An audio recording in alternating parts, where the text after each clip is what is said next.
Okay. Yeah. Lady Wolf Pack on a whole nother level. Savage as they come, gang of female rebel. We got the sharpest claws, we got the whitest teeth. We coming for your lunch, but we only bring the heat. Hey y'all, I'm Cassidy, the favorite daughter, obviously. And I'm Kim, her mom, her match, and the real reason she turned out halfway decent. Welcome to Mom's Favorite, the podcast where we laugh, vent, and overshare like it's our full-time job. Yeah. And we're coming straight to you from Austin, Texas, where the queso's hot, the opinions are hotter, and we don't sugarcoat a damn thing. You know, just think of us as Thelma and Louise, but only they're related and they have a podcast instead of a death wish. So go ahead and pour yourself something strong, maybe a margarita, get a little snack. Because here on Mom's Favorite, we got a lot to unpack.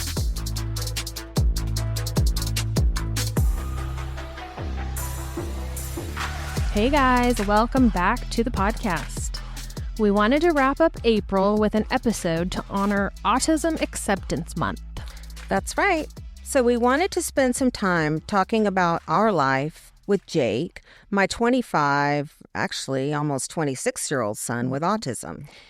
Yeah, we just wanted to talk about what it's been like growing up with him, what we've all learned along the way, and how it's shaped us. Cass, what I've learned is that it's Jake's world and we're just living in it. Yeah, we are. Okay, let's get into it.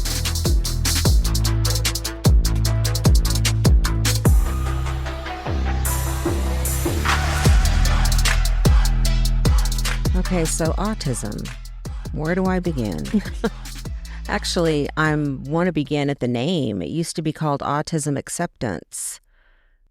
It used to be autism awareness. It used to be autism awareness. Now it's autism acceptance. And now it's acceptance. Okay. I'm pretty sure. Okay. That's what I saw. Okay, yes, because we are now aware of it. Yeah, we're well aware. We're well aware of it. And we're accepting it. And we are accepting it. As should everybody. Yeah. We're accepting it. Doesn't mean, just because we accept it doesn't mean we have to be real happy about it No. at all times. No. So first, I think I want to say that the things that I'm going to talk about are my opinions and my feelings only. Right. And I don't want anyone to feel a certain way if they don't feel the way that I feel, or, you know, try not to judge me and my journey, because me and my journey is different than you and your journey. And so, you know, I know what we've experienced, what I've felt. And rather than just sit up here and say, you know, autism, what a gift, and our life has been a bunch of rose petals and fairy tales. It has not. And so I really would rather share the real reality of what autism is, the good and the bad. I'm not saying it's all been bad either. It's, you know, we certainly have had some wonderful experiences with Jake. And so I don't want it to seem like it's just a big woe is me, and certainly don't need anybody feeling I don't know, pity or Right. or anything like that. It's just I think what it is when you hear someone else's real story, you can really relate if you're listening and things in your life are not going real well. I mean, Yeah. I mean, I think people need to hear the real and the raw to know that that's okay.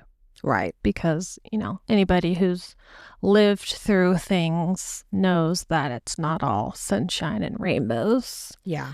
And so talking about it makes it, you know, Yeah. And the norm. some of the things are, you know, there are things that are you don't necessarily want people to know, and you don't, because they're not pleasant things. And so, but I think it's, you know, I'm not going to lay out, because, you know, Jake is a human being and I want to honor his journey and his autism, and not put his whole life out there. Right. But I do want to share some things about what autism acceptance is in our life. Right. Yeah. And where do we go from here? So the first thing I was going to talk about was, for some reason, I wanted to know now, what is autism now? Because it has evolved for sure. Yeah. And I guess I guess they now probably don't even call it autism. Yeah, they just call it ASD. Yeah, autism spectrum disorder. And it is a spectrum that has gotten wider and wider and wider over the years, for sure. Yeah. And I looked up on ChatGPT and I wanted to kind of get a definition of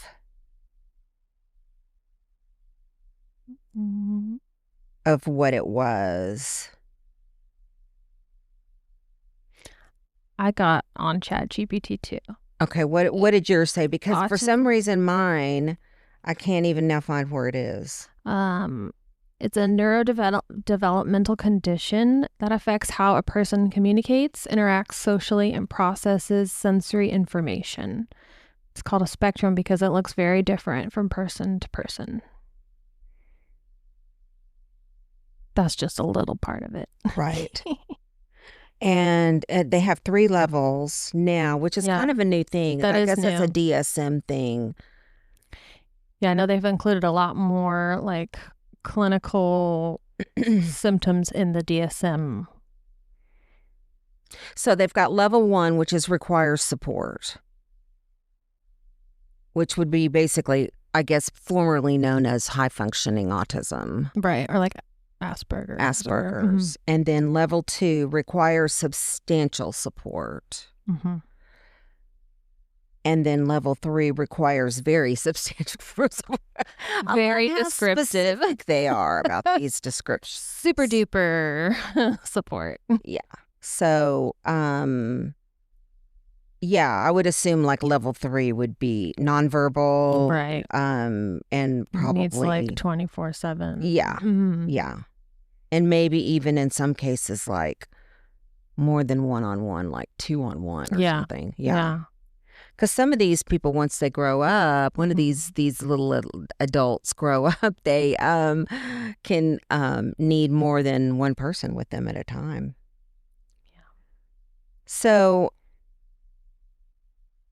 there's been like this movement, and I know you know about it, about recently, about autism. Is it a disability or a difference? Well, I think it's a difference, but that doesn't mean it's not a disability in some part. Disorder or different way of thinking? I think different way of thinking. But that's not well understood by everybody else. Yeah. Okay. Here is where I feel the word disorder comes into play. Mm-hmm. Is more so the fact that a huge number of people on the spectrum have medical issues. Yeah. And very true. That are specific. The gut issues, mm-hmm. the gut brain barrier break, and and the immune deficiencies, the autoimmune, and all there's a lot of that kind of going hand in hand with autism for sure. If it was just someone who had a different way of thinking, I could kind of probably get on board with that. Mm-hmm. But it's more than that, and it's in a whole lot of cases, it's a lot of medical issues. Mm-hmm. And so that makes it a disorder. That's very true. And if you're like only speaking of or thinking of specifically the autism portion of it, I could see where people would be like, oh, it's a different way of thinking, but that's not the reality for a lot of mm-hmm. people with autism. So I guess that just kind of goes back to how every person's different. Right. You know? So I'm sure there are people that don't have like medical diseases along with, but Right. we hear a lot about people that do. So Well, a lot of them have, issues with allergies, food allergies. I haven't really known. loss. I'm trying to even think if I've known any person with autism, of all the people I know with autism, that did not have medical issues along with it. Yeah. And so I think that's definitely a majority.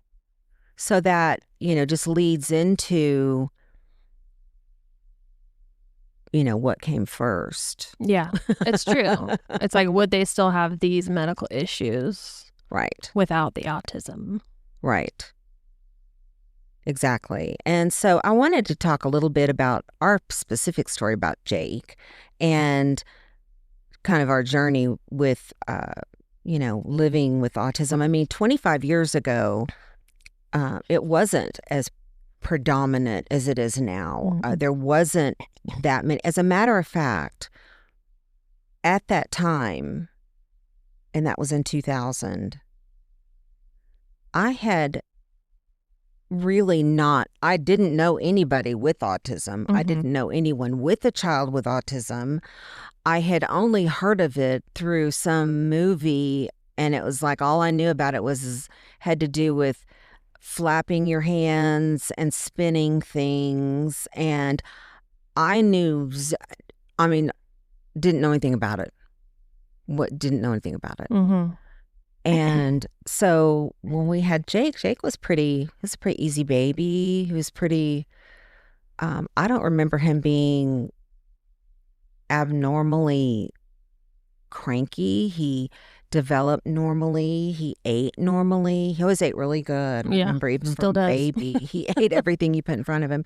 And developmentally, he was pretty on track. And he was very smiley and happy. I remember him being not just, to me, he was a typical baby. Yeah. I didn't see anything really different. Yeah. Until he wasn't talking. Right. He wasn't talking. He was doing everything else. He was doing everything else. He was walking. Slow to he start was talking. He just wasn't using any words. And looking back on it, now that I know all the signs, there were other things. But I just thought that was just kind of like ignoring, and then not responding to his name and things that you think that they're not listening or tuning you out kind of thing. Some of those things were there, but I didn't know. I just thought that's the kind of baby he was, Yeah. And so the pediatrician didn't seem any too worried about it. Even at 2, she wasn't worried about it. Because it is true that boys tend to take a little bit longer to do most things. Talking, walking, potty training. And he must have checked off all the other boxes. I mean, they're the professionals. And back then, I wasn't the person I am now at all. Yeah, well, you didn't need to be. And so, I listened to everything they told me. And they told me he's a healthy kid. And they almost sort of made it like my fault in a sense that, well, it's because you're doing everything for him, and he has a sister who's also doing everything for him, and or whatever. Yeah. But it was even more than that, because I remember, and I got to thinking, okay, well, maybe it's just because I'm a stay-home mom, and you're he's not anticipating all his needs. He's not getting enough socializing with other kids. And so we tried daycare. I took him to Stepping Stone, and that lasted one day. We were daycare dropouts. Like, give me back our diapers, we're leaving. Because and this is a sign back that something wasn't right, because he was abnormally terrified and abnormally not having the daycare. Every kid screams when the mom takes them to daycare the first few times. It just happens. And then 5 minutes later, they're fine. Yeah. He was not fine. Mm-hmm. He was not fine all day long. And so I'm like, there's no way I'm going to have him just sitting there underneath the table crying his eyes out, knitting an axe or something. So we are not coming back to this place. But then when like 3 rolled around and he still wasn't talking, then it started becoming an issue. And I started at that time becoming concerned about it. Mm-hmm. Okay, something's wrong. He's not talking. And this was early Google days, but I did like get on and Google 3-year-old not talking. Yeah, got on your dial-up internet. Mm-hmm. And all of a sudden, what is popping up all over the place when you Google autism? Mm-hmm. And once I started kind of looking into it, I thought, oh, this is something familiar. This looks kind of like what we got going on here. Of course, then it took a long time to get him all signed up and, doing the early childhood interventions and everything. But, I don't remember there being any. He was still my sweet little baby, happy, nothing changed. Yeah. And I didn't feel like any wave of grief. And I guess because I didn't know anything about autism really. Yeah.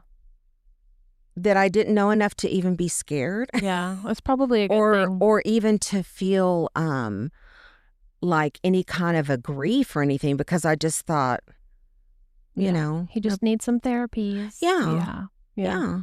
And you really feel no matter what it is with my child, we'll get through it. We'll do it. We'll do it. We'll get through it and everything. So we did all the early childhood interventions and everything. And he did begin to use words and a lot of things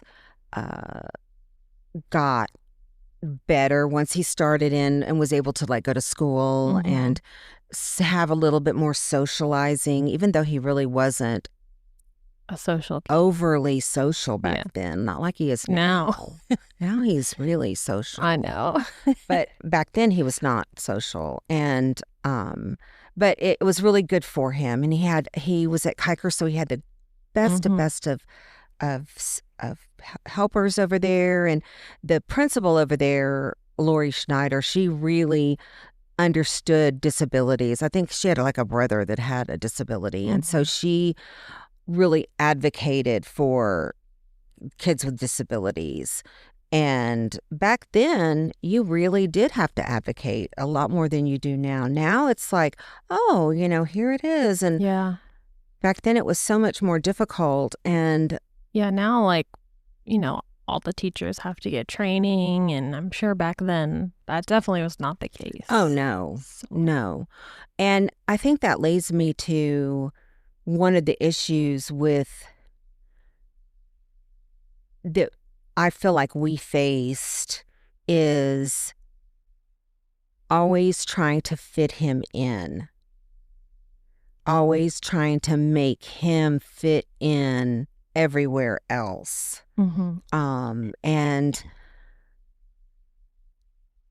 of course that never happened. I mean, because you just can't do that. Jake does not fit in to any particular mold. Yeah. He needs his own thing. And so, but back then they didn't treat them that way. Right. Now they did inclusion where, you put him in, but putting him in a room full of typically developing kindergartners, I don't know if that was the best place to really have him. And then the alternative was to have him in completely isolated classes where he was only with special needs students and he was super smart. So it was kind of like also not the best he place. did not fit in. Yeah.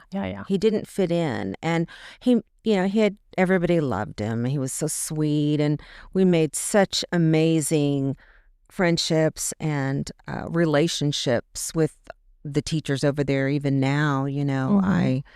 I love those ladies so much, all of them. But then once we went to middle school, it all changed. Middle school's so much harder and more difficult. They really try to make them fit in. Yeah. Elementary, they're kind of trying to make them fit in. Yeah. By the time they get to middle school, Yeah. they're like, oh, you got to fit in.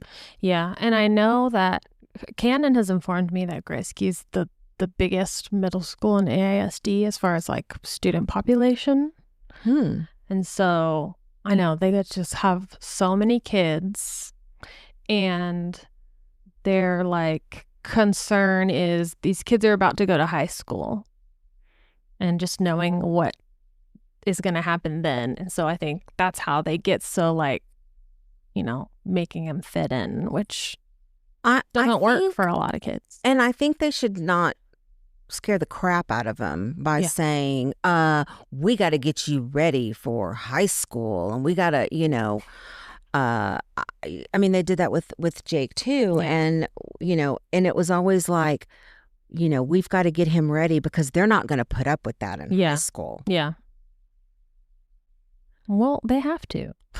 And I'm just like, okay. Well, that's too damn bad. No. And then that leads me into high school.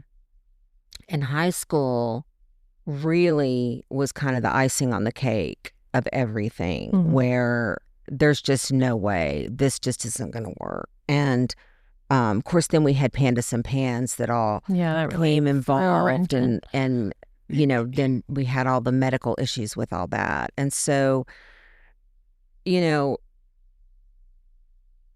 I just hope that they're doing it better now. I feel like with every kid I meet that has some sort of spectrum disorder, that they've got to have some things in place now that are better than what we had available. I think it's definitely better.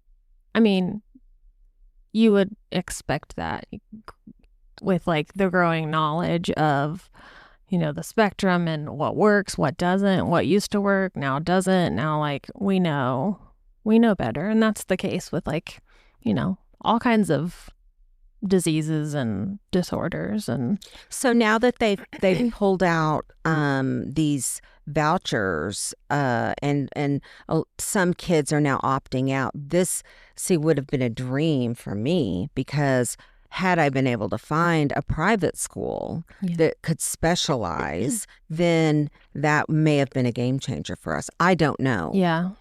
Well, because even like with my kids, they're obviously definitely way more high functioning, but I can see how, as much as we love public school, it's not every kid learns the same way. And these teachers are in a classroom with 30 kids trying to teach them all the same material. And so they only have so much they can do and so much time they can devote to each kid. And so, when you have to teach to the masses, I think that it makes it hard, because then all these individual learners they kind of get dropped by the wayside. And I think because autism, what comes along with it is a lot of behaviors and just quirks. And I think that it really shed a lot of, I don't know, I'm like, Jake was punished for, like, for example, for some reason he was obsessed with the fire alarm. And like, I don't know what it is. Okay, like I like Jake's brain too. Like, those things that are tempting, but that you just don't do it. Well, Jake has a harder time talking himself into not doing it. And so things like, I mean, I've walked by a fire alarm and thought, I feel like I want to pull that thing, just because it's sitting there saying, pull me, Well, anything that says don't touch or don't pull, your brain is immediately like, I must do the thing. I know. And so he got suspended at Bowie for pulling the fire alarm. And I feel like that's so excessive. I mean, I agree. Anyway. It's not just some kid, Right. like some bad kid. Right. But they have certain things that they call no tolerance policies. And they will not, no matter what it is, no matter what your excuse is, you're suspended if you pull the fire alarm. Which is stupid because being suspended would teach him nothing. Which is stupid because we used to pull the fire alarm all the time when we were in school. It was like, but anyway, but I feel like that he was always in trouble. And he kind of was always in trouble because they didn't really know how to manage anything. Yeah. And so he was always in trouble. And a lot of times he really didn't even know why he was in trouble, or he really didn't understand the whole concept of things. And so he really lost a lot of confidence, I think. Yeah. And he had a huge regression too in high school where he literally couldn't write his own name. He couldn't even do the most basic of things. And I mean, it was awful. It was like starting all over, to like reteaching him everything. And so that was kind of a trying time, but I think that we've always kind of taken autism as like, well, you have blonde hair and you have autism. Right. You know, Right. like it's not really, we haven't really treated it as, it's not an excuse. You don't get to do whatever you want to do and say, well, I have autism. Never. But it's not a crutch. You can't say, well, I can't do this because I have autism. right.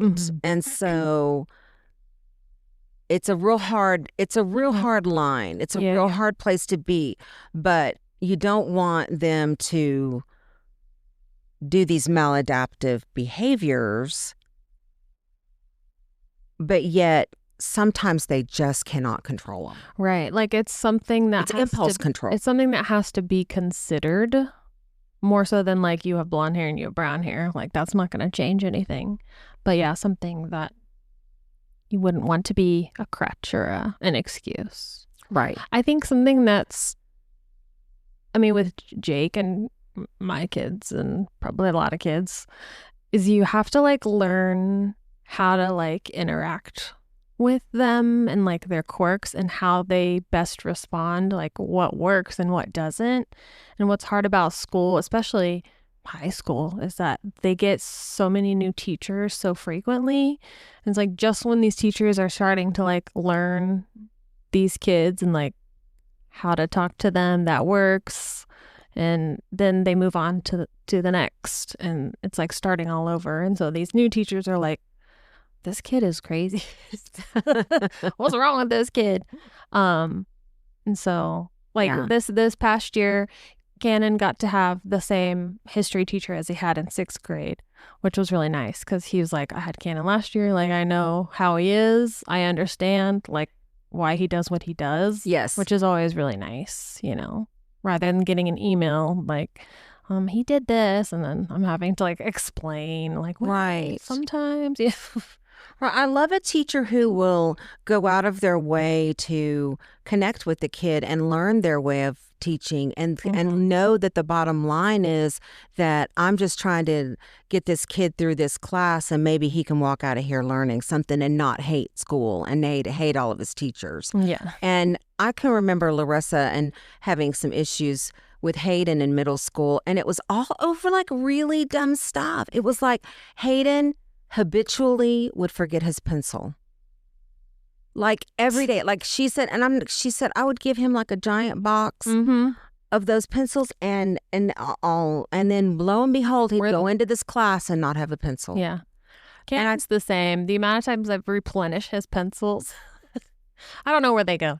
They get donated to the school. So you think they have plenty of pencils around. Yeah. But yeah, that's so dumb. But I mean, like the teacher like punished him and was like really rude about it and really, I think, like kind of shamed him about it and like, it's a called the pencil. parent. And I mean, it's like, look, you're in charge of him when he's in your classroom. And if he's not bringing a pencil to class, maybe you should just have a box of pencils sitting there on your desk they can grab when they come in. I mean, Yeah. see, solve the problem. And I know that they're thinking longer term, like we're trying to teach them to be responsible. Mm-hmm.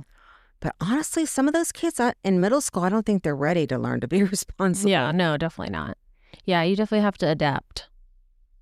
Yeah. Adapt.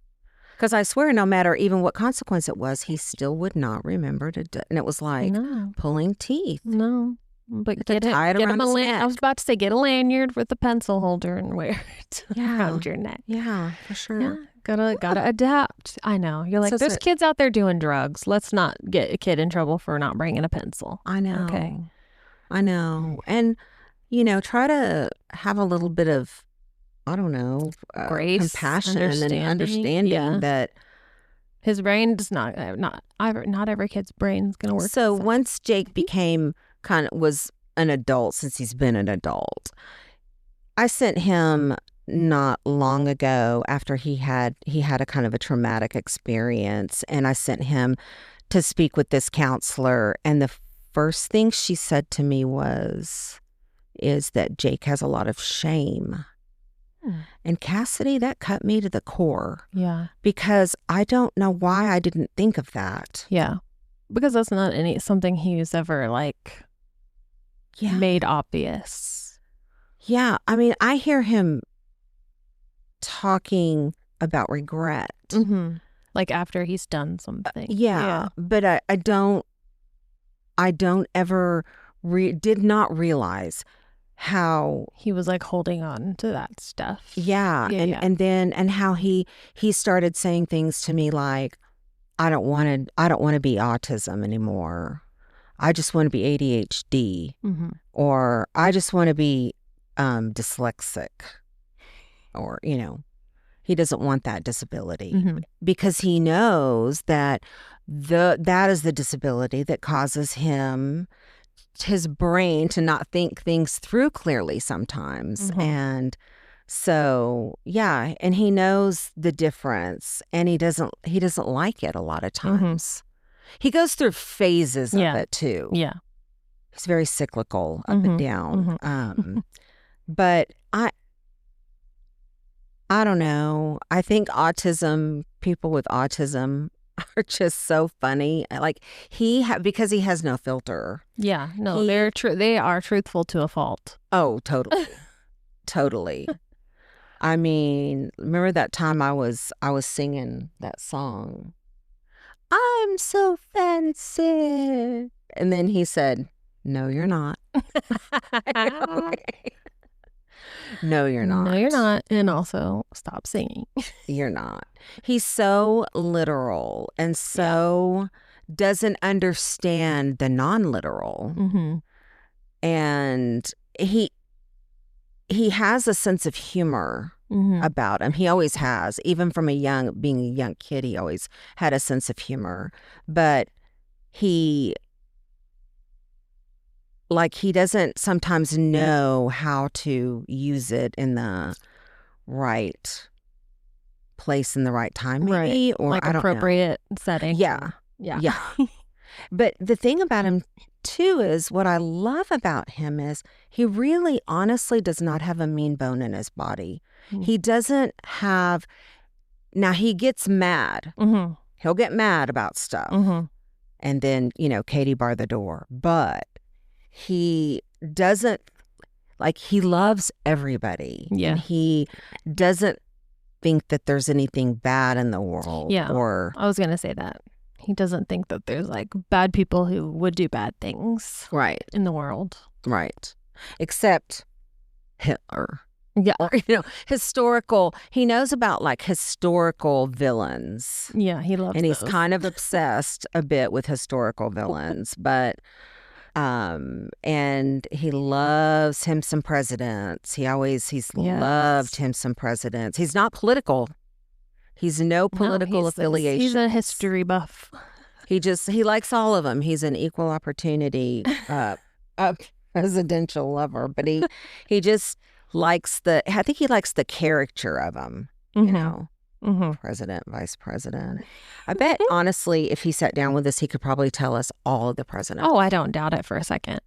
If I ever have any questions about presidents, he's going to be the first person I ask. Yeah, and he will quiz me. He'll say, when was Mary Pickford or somebody, I don't know, somebody's wife. I think it was Lincoln's wife. When was Lincoln's wife born? And I'm just like, I barely even keep track of when I was born. Right. He's so crazy about stuff like that. He asks a lot of questions and a lot of just rando questions that don't make any sense. Yeah. And he has a hard time accepting, I don't know. I don't know. Yeah, you really can't say, I don't know. No. Because he'll say, yeah, you do know. You do know. And sometimes he knows. And if you don't say the right answer, he might not he's not too happy about it sometimes. Yeah. Life is a big old quiz, honestly.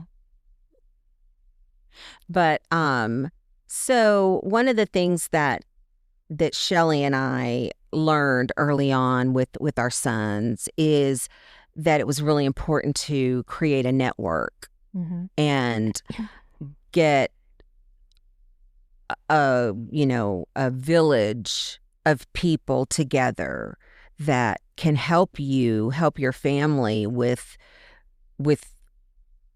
your son or daughter or whoever, your loved one. And it was really the best advice ever, trying to line up people all through his life and getting him involved in different organizations and, creating this network of people that he can rely on, because guess what? It takes a village.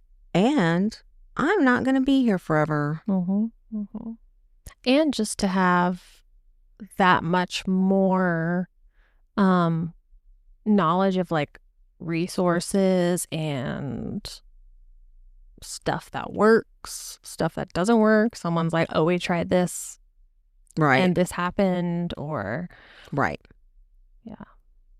Somebody said one time, I just saw on the internet, somebody said, why are people listening to a bunch of parents that say, I think this was the vaccine debate, and they were saying, why do we listen to a bunch of parents? And I thought to myself, I should be the first person you listen to.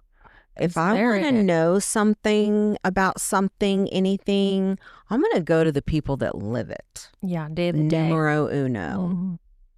And I'm not saying, and I don't, here's the thing, I don't think it has to be either or. I don't think you have to listen to only your doctor or only your this. I think you have to listen to everybody.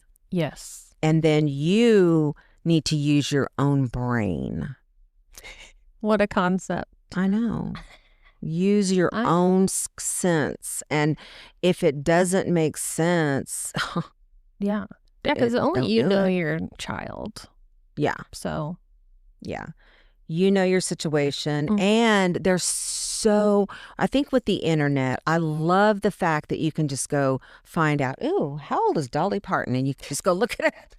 Yeah. Google search. You can Google search anything. And I love that. I think I lived in a time where you definitely could not do that. You'd have to go to the library, and you'd have to go to the card catalog, and then you'd have to go look it up in a book somewhere. And I mean, I think it is so great to have so much knowledge, but also on the flip side of that, I will say there's so much misknowledge. And so, but you don't know which is which. Yeah. So you just have to be really, really, really careful. Yeah. You know, where is it coming from? Is it credible? Does it feel right to you? Just consider everything. Consider everything. And by golly, yes, listen to parents. If you get a diagnosis of autism, the first place you need to get on is a social media group or a group where there's a whole lot of parents sharing their information, because that's where you learn everything. Yeah, and not only that, like I'm in an ADHD parents group, and the amount of times I've like read stuff that sounds like my kid to a T and felt like, oh, thank God. it's not just me Right. like messing up my kid. It's not just my kid. Like, this is a thing. Right. So I think it's very helpful in that sense too. Right. Make you feel not alone. And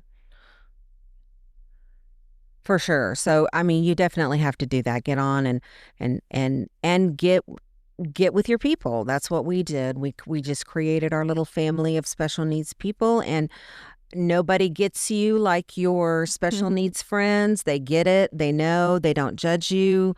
They just love you through it all. And we've been very fortunate in that we've been able to put together some amazing people and lifelong friends and family. And yeah, I was going to say, not only like in the early days, a good group, but one that's like withstood the test of time and is still like such a strong network. right. I mean, and people that didn't just work for me through the years because I paid them to work with my son. They're actually people that love us and care about us, and actually, talk to Jake on the phone and they don't do even things. They don't have to. Call him, but they choose to. Exactly. So we've done everything that we can do, I feel, with regard to prepping him for life. Now, with that being said, everything could fall apart tomorrow. Yeah. It's a house of sticks. House and of cards. yes, and it is all carefully orchestrated and carefully managed and carefully done. And any given time, Jake gets sick, whatever, I don't know. There's many things that could happen to change things up. And so we try to prepare for things as much as we can, but you can't always prepare for everything that could happen. And one of the things that we, of course, have prepared for is we have everything situated if, like something were to happen to us, what would happen? I mean, we don't have, a play-by-play book like Shelley absolutely does have a play-by-play book. We don't quite have that down yet. I should work on that. But we have the financial part of it and the, just the general idea and stuff. But I think that kind of leads me to, who takes care of Jake when we're gone. And when I say takes care of, I don't mean who day to day takes care of him, and plans his day. I mean, who is going to be the person that is overseeing his life, because he will always need someone to oversee his life. Yeah. And I try not to think too much about it because it makes me scared. I don't want him thrown away, and I don't want him forgotten, and I don't want him. I could see how he very easily could wind up homeless, because most of the homeless people I see on the streets look kind of like my son, and they, talking to himself, and those are the things that he does. And if he didn't have me here saying, oh, hell no, that ain't happening, I'm scared about what would happen to him. Well, I would never let him be homeless. First things first. Would I know exactly what to do? No. Yeah. But I think you have assembled your house of sticks, so you say. So, like, I don't know, like, so not easily in your sense, obviously, but in a sense that from like the outside looking in, I feel like I don't really know a lot of the details as far as like, what are the options? Like, what are you thinking? And so I think it's just, coming up with a playbook. Yeah. As you say. Yeah, I mean, we do have. There is a book. There is a book you can put together that has basically a that has everything in there. They're doctors. They're this. They're that. Yeah. They're the fact that there's so many nuances. Like for you have to reapply for guardianship every year, and you have to Yeah. fill in your Social Security report every year, saying what you spent this money on. I mean, there's things that have to be done, but I mean, it's not rocket science. Of course, you're smart. It's just the the little details that. Yeah. But it's not the fact of that I'm sure someone could do it, but would anyone do it? Mm-hmm. Would anyone do that? Or would somebody just, he's just going to be one of those people that just gets, eaten up by the world or something. Mm-hmm. I don't know. Yeah. It kind of makes me sad. I try not to think a whole lot about that far down the line, but of course it's not really that far anymore. Mm-hmm. Now I'm getting old. Hardly. I mean, me and Dave love Jake. I feel very protective of him in the sense that I don't want like the other people in the world to not understand him. And as time has gone by, watching the way people interact with him, it has lessened a little bit in that I'm like, okay, there's good people in this world. And because, he just looks like a regular guy if you just see him, and I know there's people out there that don't understand. And so, I worry about that, but especially because he's so like trusting of everybody. Right.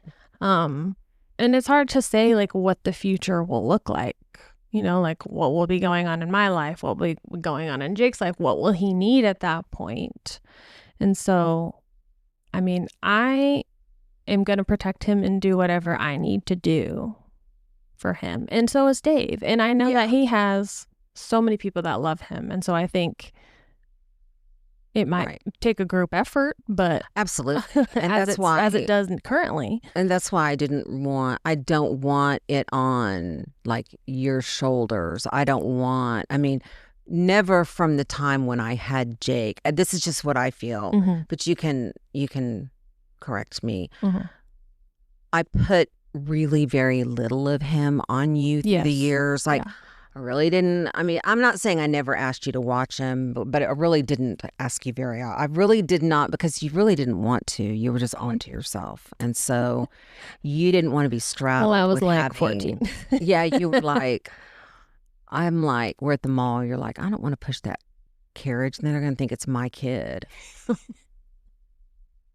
You had an image to uphold, but yes. But anyway, no one I know that has other children wants their other children, right? And it doesn't have to be that way. And honestly, Jake doesn't want that either, right? Jake wants his independence and wants his life. Yeah.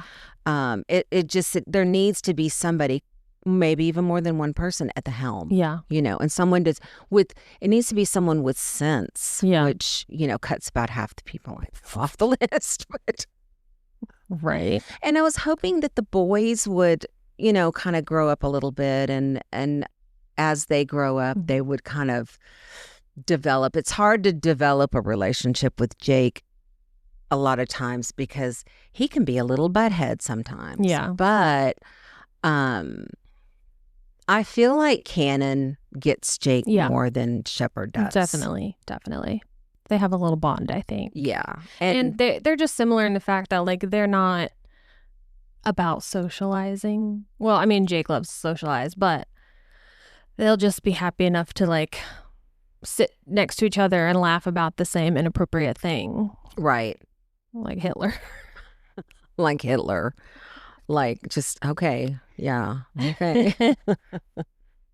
He always gravitates towards the controversial. Right. Like, it can't be something like really like I don't know, like a giraffe. Yeah, something everybody loves. I don't know.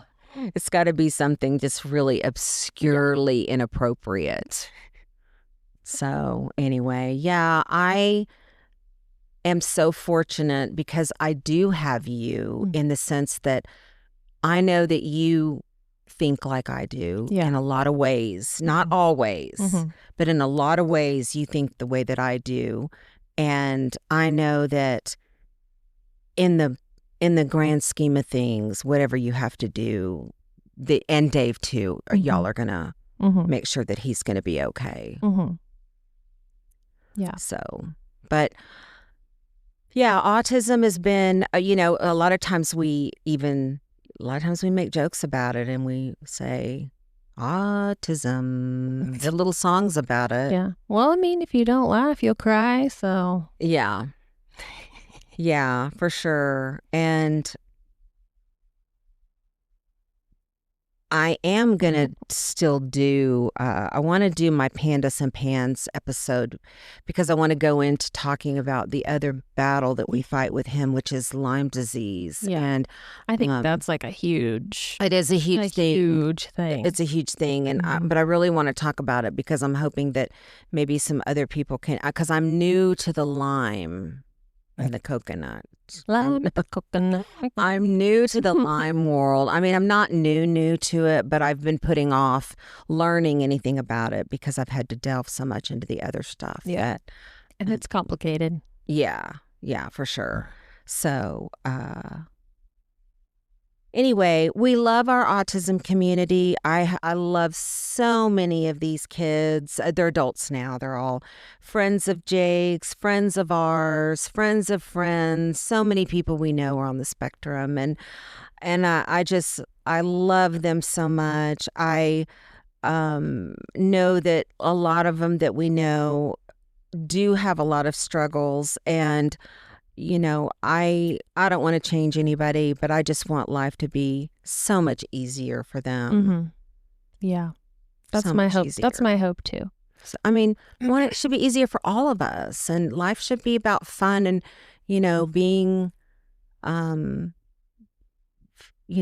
being all desecrated with these medical issues and, sensory issues and food issues and all these issues. And you don't have time to even be a kid or even be a young adult. So anyway, anything else you can think of autism related? Put upon.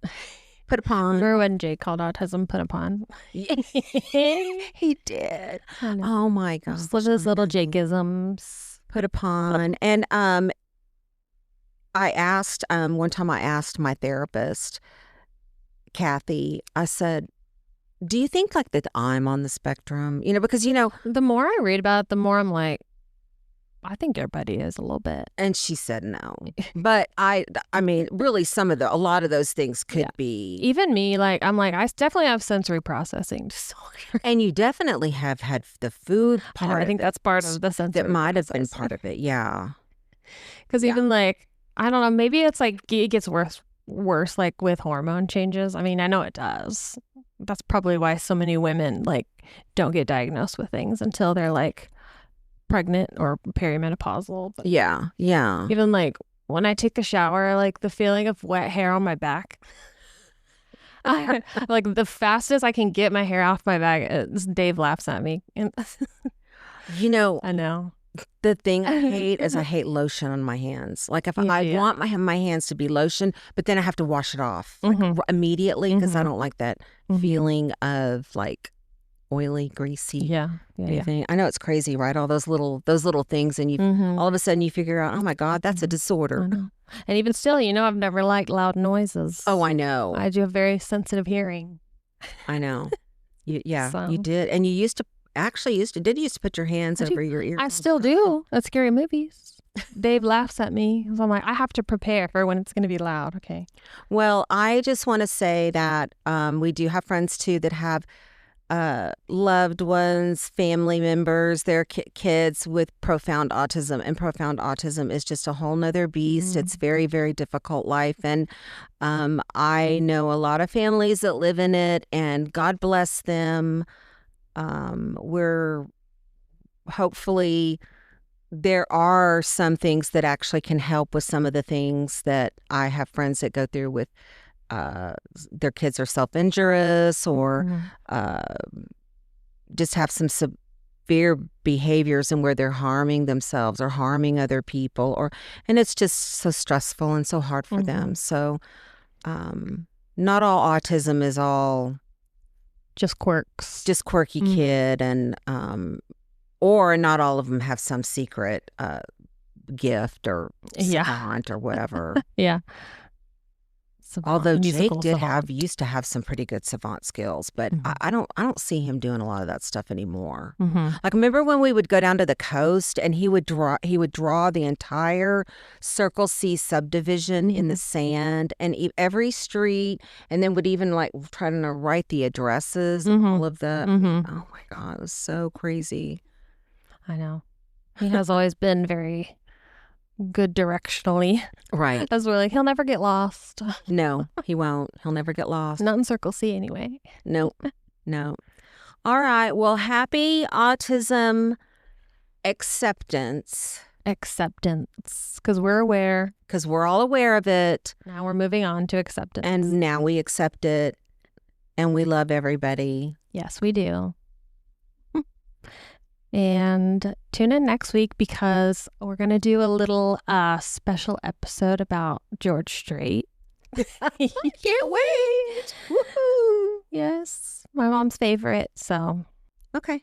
Sounds fun. I can't wait. Yes. I love me some King George. No, we're going to do like a little trivia to see how well you know. Oh, I know. I know you do. I know. But can I remember? That's the question. You can. It's deep. It's buried deep in there, I'm sure. All right. Well, I love you, Cassidy. I love you so much, and I'm so grateful for you. We love you so much, me and Jake and Egon and Delilah and Molly. We love you, and we're so thankful. And Molly.